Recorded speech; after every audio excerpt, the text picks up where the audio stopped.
Hi, everybody. Welcome back to the podcast. Today, we're breaking down ACT versus SAT debate to help students and parents choose the best fit. So, joining us today, we have Jake, the director of InGenius Test Prep, to share his expert insights and advice. So, hi, Jake. How are you doing today? I'm doing well. And yourself? Pretty good, pretty good. I believe this is your second time on our podcast. So, for our new Yes. listeners who are tuning in, can you maybe share a bit about yourself, what you do, and your experience in test prep? Yeah. I have been a tutor since 2007. I got more into the world of test prep around 2012.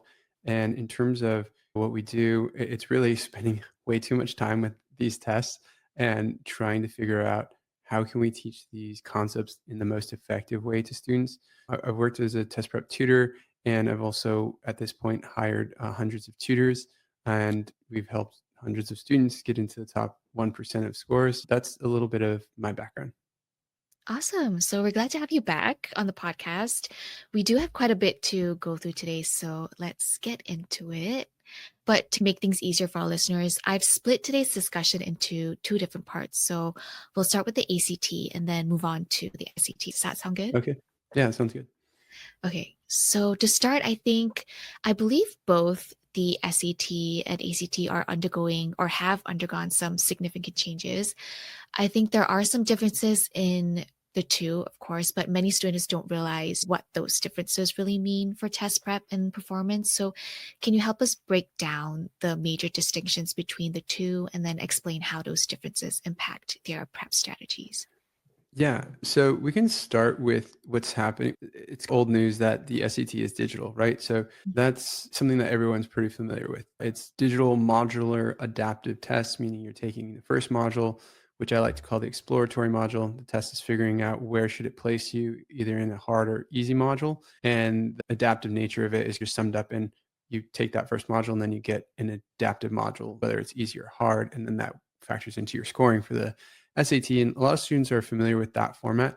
However, for the ACT, the main thing that's changing, and this is officially happening April 5th of this year for that test date, but there's still going to be test sites where it's not necessarily offered. So there will, in some cases, be two versions of the ACT available for students to take. And so there's going to be one which is digital in the sense that you're taking it on a computer, right? Mhm. And then there's also a version that's going to be paper based, and you're taking that on paper, and both of those tests are going to be the same test. That it's not adaptive. So Mm. with those administrations of the test, that's one change to the format in terms of the medium in which it's delivered. However, there's some broader changes that are taking place. So basically, they're making the science section optional, Mm. and they are shortening the sections of the test. Overall, there's going to be about 44 fewer questions. And then for the science section, that's going to be an option, as I said. Those are the kind of like the big changes that are happening right now. In the future, I believe that the goal is to have it all be delivered via computer, and students will have, and I guess the essay is still optional for the ACT. I don't recommend that anyone put themselves through the work of trying to do that. That is still an option. I think long term, the ACT is going to move towards the digital format. Whether they become adaptive or not is going to be something that only time will tell. However, the main thing that we see from the ACT is this response to the digital SAT by making their test short. I think that's really what happened, is like they're wanting to be on par with the SAT. So they're shortening their tests so that it's also appealing to students, because as it is now, it doesn't make sense. Why would you take an hour a test that's a full hour longer? And that means that every time you take a practice test or want to do any sort of studying, you're spending an extra hour just to take that older format of the ACT. Mm. Besides like just the longer test hours, is there a reason why they're shortening the test? Is it because students have given their feedback on that it's too long? Looking at the industry for long enough, you know that they're really just competing with the SAT for test takers. And so they're trying to have their own version of that shorter version of the test. And I guess something that the ACT has really done well over the years is it's tried to stay consistent. It doesn't like to shake things up too much. If you go back to the 90s and you were able to find like these test banks online where there's practice tests from the 90s into the 2020 era, And so, like, around testing, it hasn't changed much. If you look at the questions and even the format of the test, it's really very similar from year to year. I know you mentioned about the optional science section. How should students decide whether or not to take it? And what does it mean for their overall score in their college applications? So I think you should decide to take it based on whether or not you're good at it. If you're good at this and it's something where you can demonstrate your capability and you're getting like near a perfect score or like into the top 1%, then sure, go ahead and add that. But if you're not, then it's probably only going to detract from your score and also detract from your ability to study for the other three sections. When we think about the ACT as a whole, I will often say to people that the test really favors strong readers because there's one math section, but there's a reading section, which is obviously about reading, a writing or English grammar section that focuses a lot on grammar, and you need to be a good reader to pick out the grammar errors. And then for the science section, it's really just a glorified reading section. And there's some logic involved, but you have to be a strong reader to pick up on everything that they're wanting to do, especially at speed. So it's really not a test of science. There's some logic in there, but your reading skills really underlie that. So if you're not a strong reader, then this is only going to hurt you and make your life a little bit harder. So I would just cut that out if you're not doing well. Mm. So, when it comes to the ACT scoring system, now that the science section is reported separately for students who choose not to take it, how might this impact how colleges view applicants, especially those students who opt out of science? Does this decision vary depending on the student's intended major? So based on the intended major, that could be something that colleges would put out there as, hey, we want you to take this. So a lot of what you would want to do is going to be based on what the college says. So in some ways, I feel like what the ACT is doing is actually like pretty confusing for a lot of people. And also it's going to make room for there to be some variations between what colleges want from students. But I think overall, this is just, my opinion, but I do think that it will be the case that colleges have universally accepted the SAT and ACT and found ways to equate them equivalently and realistically because there's no science section on the SAT. That's like data that they would have to add in for a student who's taking the ACT. So it's going to be on a case by case basis what the university factors in their admissions process for those kind of test scores.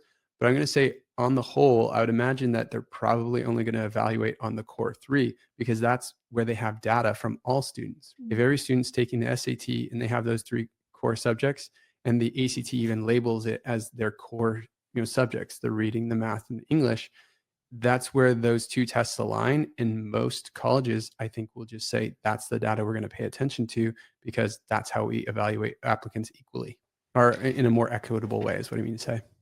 Yeah. I know you also mentioned about online and paper test options. I know starting in September this year, students will have that option to take the ACT either online or paper, right? Not online, Just still paper. happening at a test center. It is just that you're at a computer terminal and you're taking the test. And I it's see. it's going to have some connection to the internet, but you're still just like the way that the digital SAT has a connection to the internet and is sending test data to the testing servers and all that. That is still an experience of going to a test center with the computer and taking Mm. taking the test in that Are, format. So yeah. you're not Mm. doing it from your home. Are there any key advantages or challenges of each format, and how can students tailor their preparation depending on which option they choose? So for the ACT, I think the option to prepare on paper for some students is going to be like something that they're just paper and pencil kind of person. They like that physicality behind what they're doing. And so that's going to be a format that naturally will favor them. But there's actually a lot of benefit to working in a digital format. If you're going to take the digital test, preparing using a digital tool to help you with that, because you have to get used to that difference in the medium of test taking. But there's a flip side to this. If you digitize your practice, you get a lot of access to sophisticated technologies. So if you're using a test engine that is able to capture how much time are you spending per question, and this is by the way, this is what we use with all of our students, right? So Mhm. all of our students, we're using a test engine to capture test behavior. We're saying, okay, how much time are you spending per question? Are you skipping around? Are you changing right answers to wrong answers? We're able to capture all that with the backend tool, capturing testing behavior and analyzing that, being able to look at what questions you flagged. And like you can obviously star that on the test, like that's replicable, but you can have more sophisticated ways of looking at what you need practice on and being able to reflect on that and analyze your result after the fact if you use a digital test taking test engine. Yeah, I know students have commented that they are better test takers on paper because they can write notes on, but when you take it online or digitally, they're not able to do that. So I think that's where it scares them a little bit. I think a large part of that is going to be solved through familiarity. So Mhm. they're most familiar with paper and pencil, but if they take the time to use some of the more sophisticated tools and get familiar with the digital test taking environment, then I do think that aversion will go away naturally because they'll find ways of dealing with what they're unfamiliar with. Now, moving into SET, I know they've already went into some pretty big transformations. The test is much shorter, so I guess now there's 98 questions compared to 154 than before, right? Yeah. So you're looking at the shortening of the reading and writing section, and you actually have the combination of those two sections. So before it was just a specific reading section and a specific English grammar writing section. Now they've put all those questions together and they've also taken questions out from each. And the adaptive nature of the test is what's allowing for that because basically the testing theory is if we know that you're good at these questions, then we can up the level of difficulty and give you more points for essentially showing proficiency in harder skills. I guess with fewer questions also means there's less room for error, right? How do you think students have to change the way they approach the test? I believe every question counts more now, right? Yeah. So for the reading writing section in particular, this score curve is so much steeper. If you miss just a couple of questions, you're actually losing a lot of points on the top end of the score curve. But the middle end of the score curve, or like the middle part of the score curve, is oddly squishy. Like you can do a lot, you can get a lot more right, or I get a lot less right, and somehow you still end up with similar scores. And that's part of the dynamic, like question weighting that the SAT has. Like they're weighting the points that you get for the questions that you answer dynamically, meaning easy questions are giving you less points than medium questions, and hard questions are giving you the most points. But obviously, you have to make trade-offs in like solving all those questions. The best thing is just get them all right. But the thing that I've pointed out to students in many cases is it's something that can change your score by 20, 30 points. Just knowing this, you would take the test the next time and take it better. This is knowledge that you get through experience. And so for those students who have taken the test multiple times, they've already picked up on this pattern, and I'm just putting words to it. But that at the very beginning, there's mostly vocab questions, right? And then in the middle, they're mostly critical thinking questions. And then at the very end, this is around like question 16, 17, that it's conventions of standard English grammar questions and then writing questions. And then it finishes up with rhetorical synthesis. So that pattern is always repeated. And what I'll usually tell students is if you want, you can just do the vocab questions until you don't hit a vocab question anymore and you stop and you'd be like, okay, I'm going to skip what I call the soggy middle. It's really just a bunch of questions that are harder, take a bunch of your time. So you could skip that and then go straight to the end of the test, working on the grammar questions and all those writing style questions that are usually much faster to solve. You just do a couple operations, like they're like pick the right transition, which is picking one word, or fix this small grammar mistake. You do those things, you earn the points that you need to earn, and then you come back to those harder questions that require more of your time because they are, by their nature, questions that make you think harder. I think the next national SET test date is coming up. I believe it's on March 8th. I could be wrong, but this would be the full year since the new format launched. Mhm. What are you seeing in terms of how students are adjusting to the changes? Do you think it's easier for them to adapt, or are they finding this new version of the SET more challenging? So it's interesting. The way that the test is designed is it's going to pull more people in. Like it's going to be so many more students like the test. Mhm. But there's a interesting thing at play. So because it's adaptive, what it means is like for those students who didn't do quite as well on the test, they're getting routed to that easier module. And so then they get the rest of the questions. And then they're like, oh, that was easier. And so somebody who thinks the test is easier, they might be like, oh, I think the SAT is easier. And you didn't score as well, but you just felt it was easier. So then you be like, I like the SAT. And I think there's an intentional design behind that. But then for those students who are actually doing quite well, they'll feel like the test is a lot harder because Mhm. they're getting that harder module. And to get the score that they want, they have to perform quite well in a module with primarily hard questions. And those hard questions, in order to get them right, they need to spend more Mhm. time. And when they do get them right, they get that point reward. But that's the psychology behind the SAT right now is like for those students at the top end of the curve, they might start to feel like, oh, this is really a lot harder.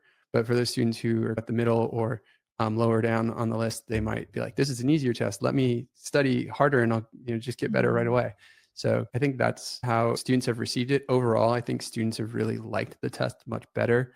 Over the last year, I've seen very few people applying using the ACT. Most of them have opted for the SAT because of that shorter study time and the fact that you also get a lot more data from the SAT on how to study. Because since every question is modular and it maps to a specific skill, that means that you can say, oh, I am not good at this skill. Let me practice this skill till I get better, master it, and then I stop missing questions of that type on the test. That would be the right way to study. So many students just grind through practice tests, and that's not the right way to study. I know there are some parents and students find one test more challenging than the other.